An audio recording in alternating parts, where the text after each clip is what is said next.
And welcome back to America's Voice Live with Matt Ahead. I'm Dave Sussman. And all this talk about the changing landscape of the Democrat primary with Mike Bloomberg now on the stage at the Democrat debate in Nevada tomorrow night. We're delighted to discuss this with Dr. Tom Borelli, America's Voice News contributor. Welcome, Tom. Tom, assuming that Bloomberg doesn't buy up all the talking time at tomorrow night's debate, his reply to critics about his racist comments has been essentially that, well, I was a mayor of a diverse city, which kind of to me sounds like the oligarch version of saying you have black friends.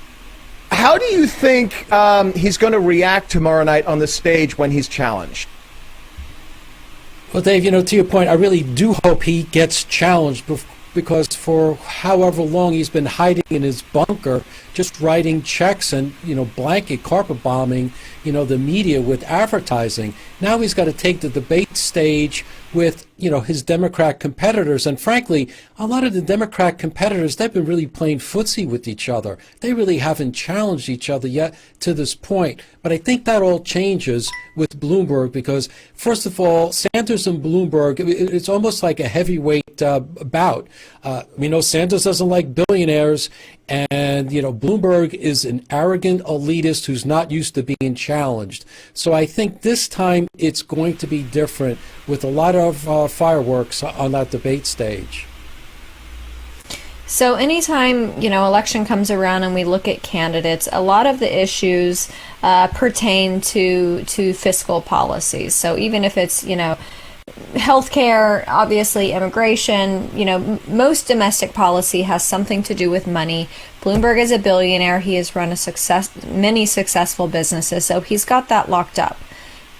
Whether you disagree with his policies is another issue. What are some of those areas where he has an experience deficit, things that might be harder for him to speak on because he doesn't have any expertise in it?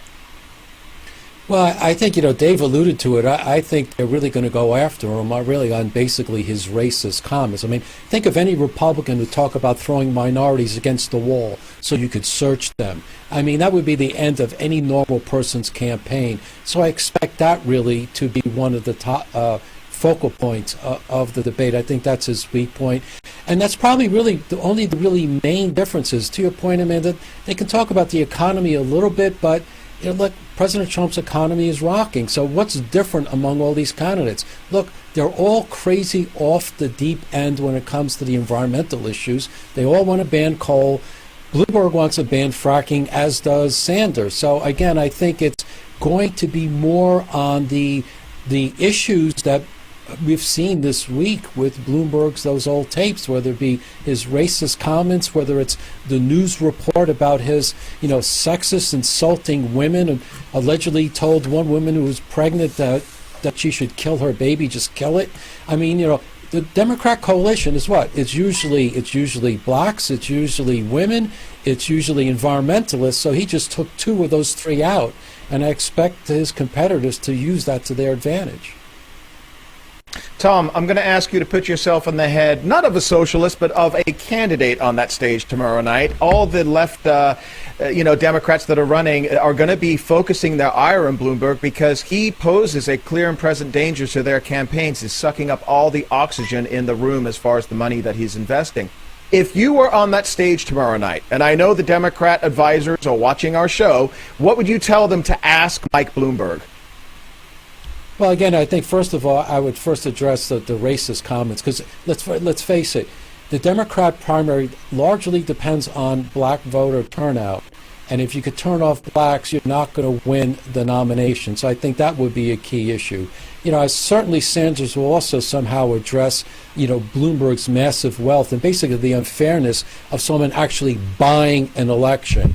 And I think that whole idea of really buying an election can speak to the unfairness, and you might be able to play it that don't fall for these ads, you're being duped because he's trying to buy your vote. Look at what his record is, look at what he says about different groups of people. That's probably the way I would coach it.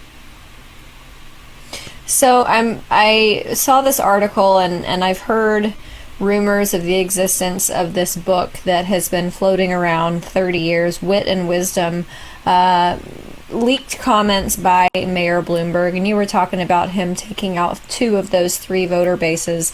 But in this book of comments that he allegedly made, and I can't even read them on air because they're that salacious and incendiary, but there are a lot of comments about women in there too, a lot of it pertaining to sex and sexual activity and things like that. Who at this point has he not torched? Well, that's a good point, because he's really torched everyone. And when you really look at it, especially the Democrat coalition, except for the environmentalists, I mean, he's one in hand with them. I think his foundation wants to give $500 million to the Sierra Club to make sure they ban coal and as well as get rid of fracking. So he's hand in hand with the environmentalists, but with women, I think he's got, huge vulnerability, and that's where I expect Senator Warren to come after him, as well as Senator Amy Klobuchar. I think they will really try to torch him on those issues. And remember, Bloomberg, 77? So, he's probably really vulnerable to the whole Me Too movement, because not only was he from a different era, he owned his own company, so he was basically Caesar. He could say and do anything, and if you wanted to get that paycheck and if you wanted to stay employed, you just sat back and laughed it off. But that doesn't work anymore these days. Tom, in our last minute here, a different issue, but I'd love your opinion because you are somewhat of an economist.